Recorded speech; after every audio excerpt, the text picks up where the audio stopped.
Being prepared for your breast surgery is super important, whether you're having a mastectomy, a lumpectomy, breast augmentation, breast reduction, or some other breast surgery. There are tips that I'm going to tell you about that you might have heard of, and then there's going to be some that I guarantee you've never heard of. So stay tuned.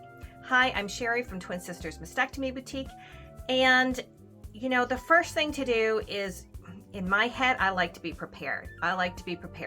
So shopping ahead of time for your post-op needs is super important because there's things that you're going to want to bring into the hospital with you to wear home from the hospital.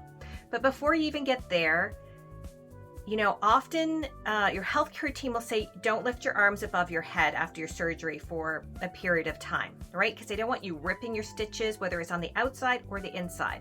And some people are like reaching for things and saying, oh, I didn't rip my stitches, I'm fine. You don't know what's happening inside.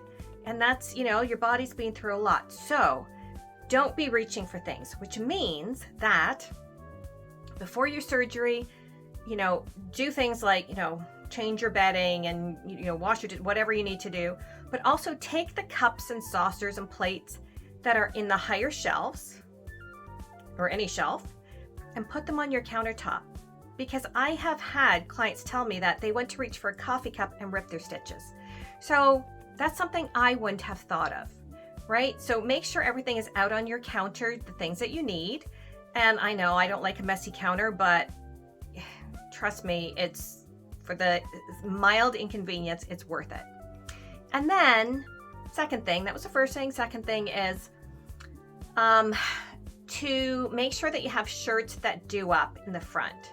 Because a lot of people will be like, oh, baggy t-shirts are going to be comfortable. Yeah, but you have to pull those over your head. And even if you're not pulling them over your head, like you're being careful, you're maneuvering your arms in, just don't do it. Just wear things that do up in the front. Like, how hard is that, right? That's just easy peasy. That's common sense to me. And I'm stuck on that point about it being common sense because so many people I see disregard their doctor's instructions. They're like, yeah, he said to do this, but I'm okay to do it. Well, they're telling you for a reason from their years and years and years of experience in doing these surgeries and seeing how people injure themselves. So why not err on the side of caution, right? Number 3, if your doctor says to buy post-op bras, buy them ahead of time. Don't wait till the day before. I get so many phone calls from people saying, oh, I'm going into surgery tomorrow and I need this. And, they're just hoping that I have everything in stock, which I usually do. But, in your area, you might not. And so, when you're buying your post-op garments, there's these, which are great. They zip up in the front. They come with a couple of different puffs. And these puffs go in the pockets behind each cup if you want, and they're just very, very lightweight. It just gives the illusion of having a breast there while you're waiting for your next stage in recovery. And they also come with drainage pouches to put your drainage tubes in that go inside here, and they Velcro on, and the Velcro, the soft part is against your skin and the rough side is out. So these go inside and they help you with your drainage tubes, right? Because often you'll have drainage tubes and then a bulb that collects fluid, and those are like whipping around and people don't know what to do with them. So that's a great way to contain them. Alternatively, you can get a post-op bra, which is great. And again, you can put a puff inside because these have pockets behind each cup. And again, you can attach the little pockets to hold your drainage tubes. And it doesn't matter if they're high up because there's a suction involved. So that is super important to get those beforehand. And when you're getting them, talk to your healthcare team about what exactly you need, because sometimes people will come in and they'll say, oh, I need a compression bra, and they don't.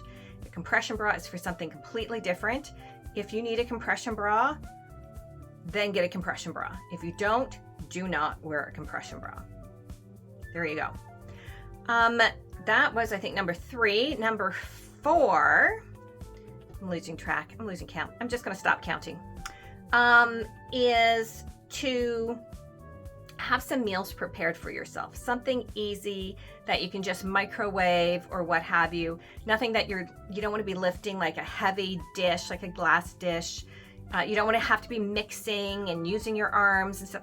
So have some things prepared, whether they're microwavable meals, whether they're prepared salads, whatever it is, have them prepared, you know, maybe at least 3 or 4 days worth, soup, whatever it is, so that you can just go in, grab something and eat it. Because I know if I'm not up to, you know, feeling my best, sometimes I just won't eat because I can't be bothered making something. So that's super important.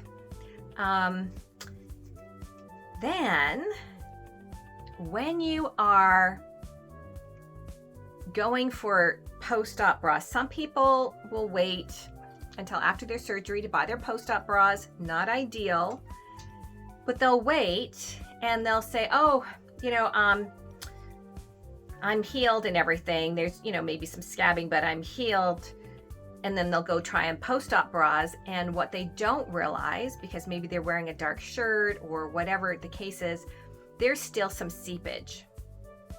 And if there's still seepage, you're going to ruin the garment, and then you're stuck buying it because we can't have bodily fluids on here. What I do for people, even though people guarantee, oh, I'm healed, there's no seepage, whatever, is I put like a sterile cloth over, and then they put on the post-op bras, and this is if they have any scabbing or any stitches still in. And then they try it on with that. And I'd say 50% of the time when we take off the sterile pad, there's seepage. And I'll be like, yeah, just so you know, there's seepage. And you know, you want to keep an eye on that, which is like totally fine. I'm not a doctor or a nurse, but you know, you want to know how you're healing. And they're like, oh my gosh, I had no idea. So that is super important. Because you don't want to get stuck buying something that you don't want or it doesn't fit or whatever. But obviously, if you soil it, it's kind of yours. Let me know in the comments down below what amazing tips and tricks you had after your breast surgery that we can pass on to other people. I know some people have ice packs that they use. They have those ready, like the soft ones, so they're moldable to your body. Some people use like pillows under their arms so that their arms aren't against their body, which is, you know, perfectly fine.